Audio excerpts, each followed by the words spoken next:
Mais uma vez, queremos estender o nosso cordial feliz sábado a todos, aos amigos e irmãos presentes aqui e também àqueles que estão presentes, mas virtualmente, né?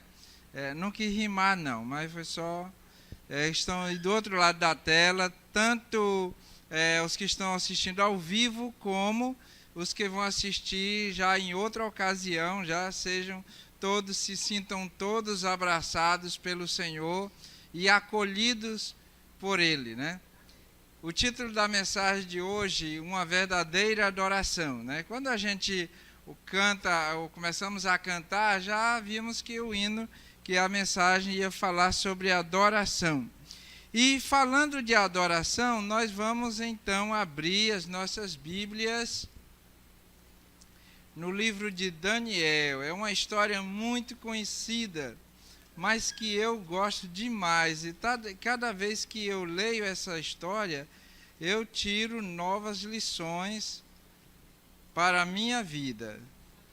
Então eu acredito e peço a Deus nessa hora que o Espírito Santo trabalhe em nossos corações para que venhamos extrair algo a mais da mensagem de hoje, né? Não porque eu estou falando, mas que a Bíblia está falando ao seu coração através do Espírito Santo e que Ele possa nos usar dessa maneira para que a mensagem chegue e faça morada em nosso coração. Muito bem. A mensagem de hoje está concentrada no livro de Daniel, capítulo 3. Daniel, capítulo 3.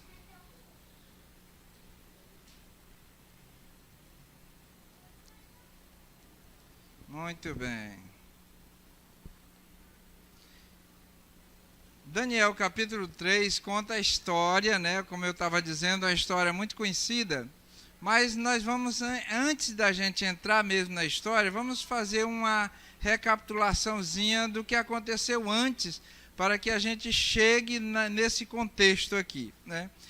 Nabucodonosor tinha tido um sonho. Nesse sonho ele não lembrava de que sonho era, chama os seus sábios, seus magos, para que eles consigam dizer tanto o sonho como a interpretação, porque aquele sonho mexeu muito com a cabeça dele, né?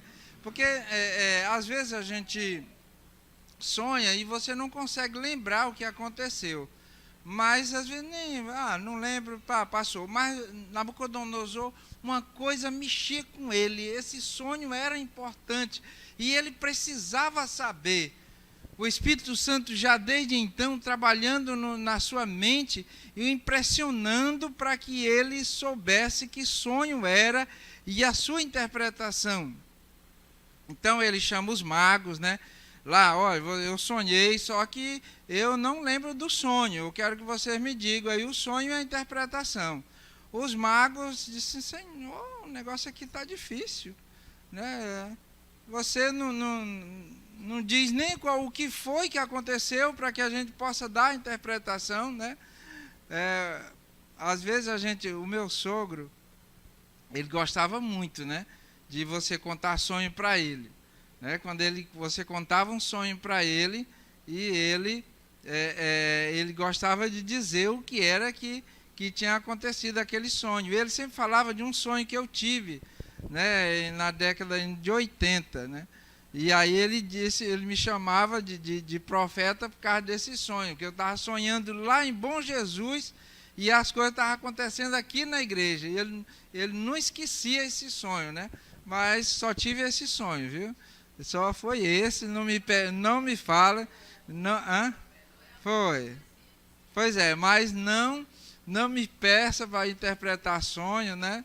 Eu só vou interpretar por brincadeira.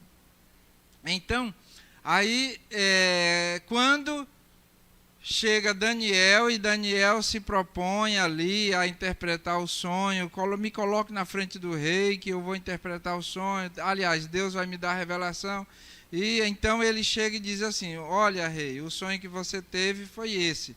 você sonhou com uma grande estátua. Essa estátua tinha a cabeça de ouro, tinha os peitos de prata, tinha o ventre de bronze, as pernas de ferro e os pés e os dedos, metade de ferro, uma mistura de ferro com barro. E o rei ficou impressionado. Olha, mas foi isso mesmo que eu sonhei. Aí, só que agora faltava a interpretação. Ele disse, olha, essa grande estátua... Sim, aí ele disse, olha, e eu estava olhando, né, quando de repente uma pedra é lançada, sem auxílio de mão, a pedra apareceu do nada. Né? Quando ele diz sem auxílio de mão, é porque ela apareceu do nada, e ela bate nos pés, e a estátua toda se quebra, e essa pedra se torna um grande reino, e etc. e tal. Eu vou dar a tarefa de casa, vocês vão ler em casa para vocês saberem melhor. Mas nós vamos concentrar no capítulo 3. Então o rei ficou impressionado com aquele sonho. E ele disse, o que é o sonho? Ele disse, olha, a cabeça de ouro é você, ó rei, que é um rei mais excelente do que está, um rei mais rico e tá. Os peitos de prata são outro reino que vai vir, o abdômen e a cintura de bronze vai ser outro rei que vem depois do reino de prata, depois vem outro reino que é as pernas de ferro, e por fim vai vir um reino que, e por final, aí depois disso, dessas pernas, vem um reino dividido, né, barro e ferro, e por fim vem essa pedra que destrói, e ali estabelece um reino eterno. O rei ficou olhando, disse, rapaz, mesmo Daniel, ele deu muito ouro, né? Exaltou Daniel, aquela coisa toda, né? E aí ele colocou ele como um dos maiores dos magos. E aí Daniel aproveita, né? Chama os seus amigos também, que já fazia parte da corte, né? Para compor lá o ministério do reino lá, né? E aí do reino de Babilônia. Passado algum tempo, o rei disse assim, apesar na hora ele ter se conscientizado daquilo, era uma verdade, mas o maligno, ele retirou o que tinha na sua mente e no coração. Às vezes, você vem para a igreja e você é tocado pelo Espírito Santo com a mensagem que vem. Mas com o tempo fica como a parábola do grão que cai à beira do caminho, que é colhido pelas aves, né? E aí termina não tendo mais fruto. Então foi mais ou menos isso que aconteceu com o rei, né? Ele foi impressionado na hora, aceitou a mensagem na hora, mas depois ela é retirada do seu coração através do seu orgulho. O inimigo usa o seu orgulho, a sua presunção, e agora ele diz assim, não, o rei não pode passar esse reino. Se essa cabeça de ouro era eu, pois eu vou fazer o seguinte, vamos ler agora o capítulo 3. E o rei Nabucodonosor fez uma imagem de ouro, que tinha 60 côvados de altura, 6 de largura. Levantou-a no campo de Dura, na província de Babilônia. Então o rei Nabucodonosor mandou ajuntar os sátrapas, os prefeitos, os governadores, os juízes, tesoureiros, os magistrados, os conselheiros e todos os oficiais das províncias, para que viessem à consagração da imagem que o rei Nabucodonosor tinha levantado. Muito bem, então ele mandou chamar só a nata ali, né? Só os grandes para estarem. Ele queria que os grandes servissem de exemplo a todos os outros. E principalmente se ele traz os grandes para a adoração, não a Deus, mas a ele que era, ele que representado aqui por essa imagem, era a sua pessoa na mente dele. E assim como a estátua do sonho era uma estátua muito grande, ele ergue uma estátua muito grande, 60 côvados, aproximadamente 30 metros. Era muito grande essa estátua.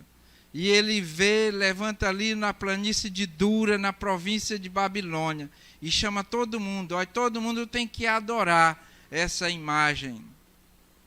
Então se ajuntou os sátrapas,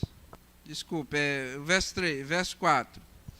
Nisso, o arauto apregoava em alta voz, ordena-se a vós outros, ó povos, nações e homens de todas as línguas.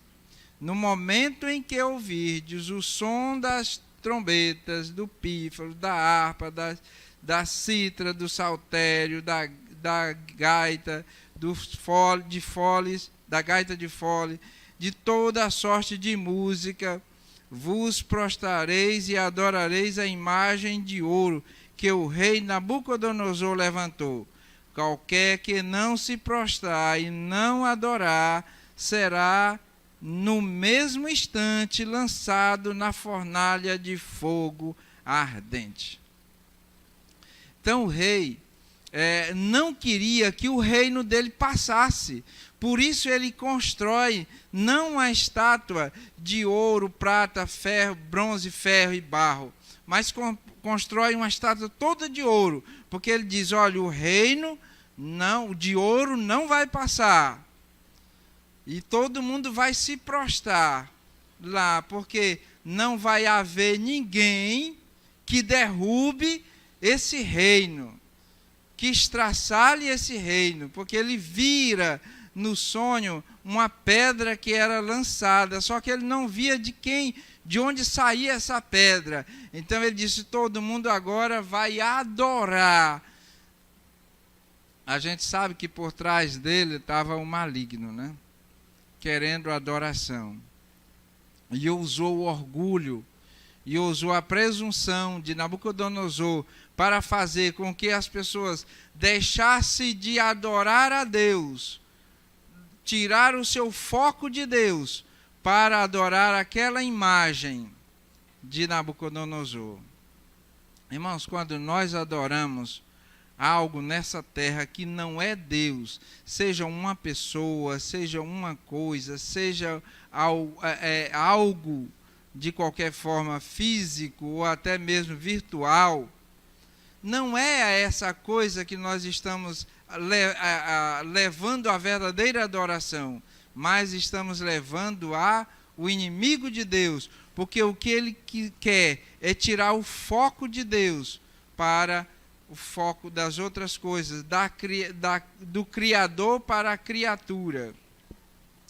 E assim fora, né? Só que quando os músicos tocam toda sorte de música ali, e todo mundo se prostra diante da imagem, né? E todo mundo se prostra ali, só que aparece ali, quanto mais importante, mais tinha era a fila da, como é que se diz? A fileira, as primeiras fileiras. Obrigado, estava precisando mesmo.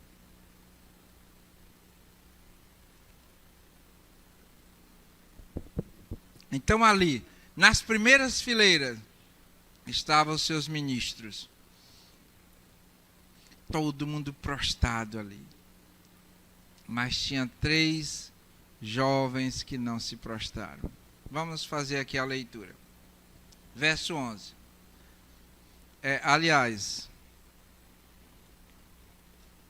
Verso 7. Portanto, quando todos os povos ouviram o som da trombeta, do pífaro, da harpa, da cítara, do saltério, e de toda a sorte de música, se prostraram, e os povos, as nações E todos os homens de todas as línguas adoraram a imagem de ouro que o rei Nabucodonosor tinha levantado. Ora, no mesmo instante, se achegaram alguns dos homens caldeus e acusaram os judeus, disseram: ó rei Nabucodonosor, ó rei, vive eternamente. Já começaram já com a bajulação, né? Tu, ó rei, baixaste um decreto pelo qual todo homem que ouvides o som dos instrumentos, verso 14, verso 11, qualquer que não se prostrar e não adorar, seria lançado na fornalha de fogo ardente. Há uns homens judeus que tu constituíste sobre os negócios da província de Babilônia, Sadraque, Mesaque e Abidnego. Estes homens, ó rei, não fizeram caso de ti, dos teus deuses, não servem, nem adoram a imagem de ouro que tu levantaste. Então o rei irado e furioso mandou chamar Sadraque, Mesaque e Abidnego, e os trouxeram a estes homens perante o rei. Então o rei ficou extremamente chateado, né? E tragam eles aqui. E aí, a partir do verso 14, o rei ele faz um diálogo com aqueles três rapazes. Você poderia perguntar, aonde é que estava Daniel? Né? Daniel também era da corte, era um dos principais. E onde estava Ezequiel? Ezequiel também morava em Babilônia. Será que Daniel e Ezequiel também se prostraram? Porque só trouxeram parece que foi só aqueles três. Mas segundo alguns historiadores, e principalmente teólogos, né, disseram que Daniel talvez estivesse em uma viagem, pois ele era um dos ministros do rei Nabucodonosor, e ele não cuidava só das coisas ali na província de Babilônia, mas também em outras regiões. E talvez, provavelmente, e eu acredito nessa ideia, porque Daniel já tinha passado por situações mais difíceis e permanecia fiel. E Ezequiel era outro profeta de Deus, que também morava em Babilônia. Ezequiel, ele estava no meio da plebe, da ralé. E a ralé não foi chamada, foram os grandes. Então, Ezequiel ficou fora dessa multidão, porque ele estava no meio da ralé, vamos assim dizer, dos judeus que eram os pobres, que ficaram à margem, não ficaram bem mesmo ali na capital, né? Muito bem, voltando aqui. Então, o rei fica extremamente zangado, né? Ele disse, aí ele chama os três e começa um diálogo com ele. Ele diz: olha, o seguinte, eu até posso imaginar, né? Diz, olha, eu sei, vocês têm sido importantes aqui, né? Até em consideração, estou parafraseando, até em consideração a Daniel, né? Eu vou dar uma segunda chance para vocês. Vai ser tocado tudo novamente, vai ser toda a cerimônia. Levanta todo mundo, levanta. Aí todo mundo levantou. Só vai ser tocado tudo, nós vamos fazer de conta que nada aconteceu, né? E eu, para mostrar a minha misericórdia, a minha benevolência, então eu vou fazer tudo de novo. Mas se vocês não se prostrarem, vocês vão morrer. Não importa se vocês são amigos de Daniel ou se vocês são importantes aqui na corte.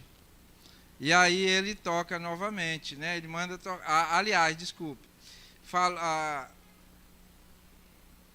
Verso 16. Vamos ao verso 16. Responderam Sadraque, Mesaque e Abidnego: ó rei, ó Nabucodonosor, quanto a isso não necessitamos te responder. se o nosso Deus a quem servimos quer nos livrar. Assim, aí ele, antes dessa leitura aqui, ele diz assim, eu vou tocar de novo, né? Eu acho que vocês estão em pé aí, achando que Deus vai livrar vocês. Mas eu vou dizer, não tem Deus nenhum que livre vocês da minha mão. Eu vou tocar de novo. Aí eles, continuando aqui a leitura. Verso 17. Se o nosso Deus a quem sirvamos quer nos livrar, ele nos livrará da fornalha de fogo ardente, das tuas mãos, ó rei. Se não, fica sabendo, ó rei, que não serviremos os teus deuses e nem adoraremos a sua imagem de ouro. Irmãos, é muita coragem desses homens. Ele disse, olha, rei, o seguinte, se você quiser tocar de novo, pode até tocar, mas nós não vamos nos prostrar diante da imagem. E Deus, nosso Deus, se Ele quiser nos livrar, Ele vai nos livrar. Mas se não quiser, mas saiba de uma coisa, nós não vamos nos prostrar diante da imagem. O rei entendeu que ali era uma provocação. Era mais do que não adorar a imagem, era uma provocação que eles estavam fazendo ao próprio rei. Mas na realidade não era, irmãos. Eles só estavam dizendo que para eles não importava se eles iriam morrer ou se não iriam morrer. O que importava para eles é que eles iam servir a Deus. Irmãos, hoje, Deus tem chamado homens e mulheres, independente de idade, para que nós o adoremos. E o que você está fazendo? O inimigo, ele tem lançado muitas coisas para que tire o nosso foco da adoração a Deus. São inúmeras, e quanto mais as coisas se modernizam, mais as coisas são camufladas para que a gente adore a criatura e não ao Criador. Muitas vezes nós somos até pressionados. Às vezes a adoração ela é imposta como uma coisa opcional. Mas muitas vezes você é forçado a adorar. E nessa hora a gente pode dizer, como aqueles 3 rapazes, Deus pode até não preservar o meu emprego, mas saiba de uma coisa, que eu não vou adorar a outros deuses. Eu não vou tirar meu foco da adoração ao Senhor. Eu posso até não ser curado de uma doença, mas eu não vou adorar a outros deuses. E nessa hora o inimigo fica irado, porque às vezes ele coloca uma situação para um pai de família. Às vezes ele se coloca uma situação de doença. Às vezes eles colocam uma situação financeira, tentando lhe pressionar. E aí quando ele diz isso, aí aquele homem, ele se ira de uma forma mais do que antes. E ele manda aquecer a fornalha 7 vezes mais. E aí onde foi o erro dele, né? 7 vezes mais. Aí quando fala do 7, lembra do Criador. Aí foi que eles disse 7 vezes mais, pois nós estamos em casa.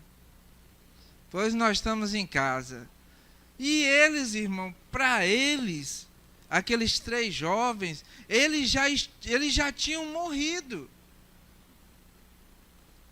Eles não estavam esperando ali Disse, não, Deus vai nos livrar, Deus vai nos socorrer. Se Deus quisesse socorrer eles, Ele tinha socorrido. Aliás, Ele socorreria, mas para eles, ali, vocês conseguem entender que a adoração não é só quando Deus nos abençoa. A adoração a Deus é quando nós estamos passando por dificuldades, mesmo que a gente não seja curado de uma doença, mesmo que a gente não consiga o emprego dos sonhos, mesmo que a gente não consiga passar para o curso que a gente queria, mas continuaremos adorando ao Senhor. E assim estavam aqueles rapazes, né? E fechando, vocês conhecem a história.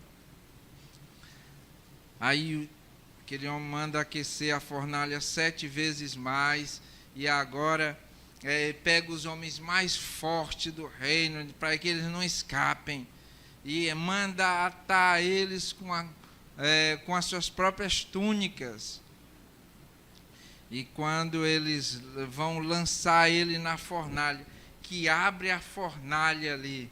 Vocês conhecem o forno de barro? Conhece, alguns aqui conhecem, né? Quando abre aquela tampa ali que a gente se aproxima, e é porque tem tirado a brasa só para botar, tem tirado o fogo só para soltar brasa lá, né? Aí quando você abre a tampa do fogo, vem aquela quintura. Então quando aqueles homens abriram a fornalha ali para jogar, o calor foi tão intenso que aqueles homens morreram ali na hora, e aqueles jovens são lançados lá dentro da fornalha. E aí rei Nabucodonosor olha para dentro da fornalha, esperando ver eles queimando, a gordura derretendo, e a fumaça, o cheiro de churrasco por cima, né? Mas o que é que ele vê? Ele vê aqueles 3 homens ali, andando solto dentro da fornalha, como se nada tivesse acontecendo, como se eles estivessem aqui, dentro da igreja do Parque Piauí. Estou falando do clima aqui, ó, climazinho agradável, né? Ninguém se abanando. Acabou o tempo, né, daquele que a gente se abanava aqui na igreja. E aí, mais do que isso, ele vê um 4º homem. Ele disse, não foi 3 homens que lançamos na fornalha? Foi. Ele disse, eu estou vendo 4. E aquele 4º ali é semelhante ao Filho dos Deuses. Era Jesus, irmãos, que estava ali. Irmãos, eu não sei, aqui não conta, né? Se as outras pessoas viram, se os próprios ali viram, né? Eu não sei se eles estavam vendo, aqueles 3 estavam vendo, né? O certo é que Jesus estava ali com eles, dentro da fornalha. Não foi assim, digamos, eles tentassem jogar. Você já tentou jogar um imã contra o outro imã daqueles lados que são opostos, né? Ou são opostos não, que são o mesmo lado, são iguais. Ele repele, né? Então não aconteceu dele jogar e os homens para fora, jogar e eles para fora. Não, eles estavam lá dentro da fornalha. Muitas vezes nós precisamos entender que nessa vida nós vamos passar por fornalhas, mas precisamos saber que dentro da fornalha Jesus vai estar conosco. Amém? Tem vezes que nós vamos nos queimar. Você vai sair com cicatrizes. E cicatrizes, quem sabe, horríveis. Mas saiba que Deus vai lhe tirar. Deus vai lhe salvar. E é isso que nós precisamos entender, né? Não importa, ó Rei, se Deus vai nos tirar ou não vai nos tirar, mas o importante é que nós não vamos adorar a sua imagem. E precisamos ter essa convicção, precisamos ter essa certeza. E nós sairemos vitoriosos. Pode não ter sido do jeito que nós imaginemos, mas a vitória será certa, porque Deus diz: olha, quando passares pelo fogo, estarei contigo, quando passares pelas águas, elas não te submergirão. Eu sou o teu Deus, eis que eu estou convosco até a consumação dos séculos. Não é isso que ele diz? Nessa manhã eu vou fazer um apelo aqui. Independente da sua idade, venhamos tomar a nossa decisão, como aqueles 3 jovens, de ser fiéis a Deus, independente do que aconteça, independente do que venha.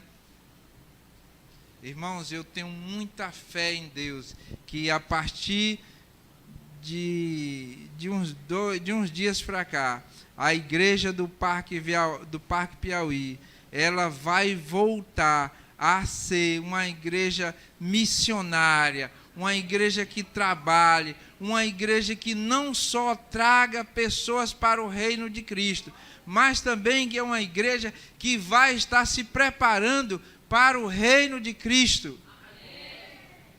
Nós seremos vitoriosos, porque quem está do nosso lado não é nada mais e nada menos do que o próprio Jesus. E Ele coloca à sua disposição o Espírito Santo para lhe lembrar das horas difíceis. Ele coloca ao seu lado os anjos de Deus para lhe proteger, para lhe guardar, para lhe dar força quando você precisar.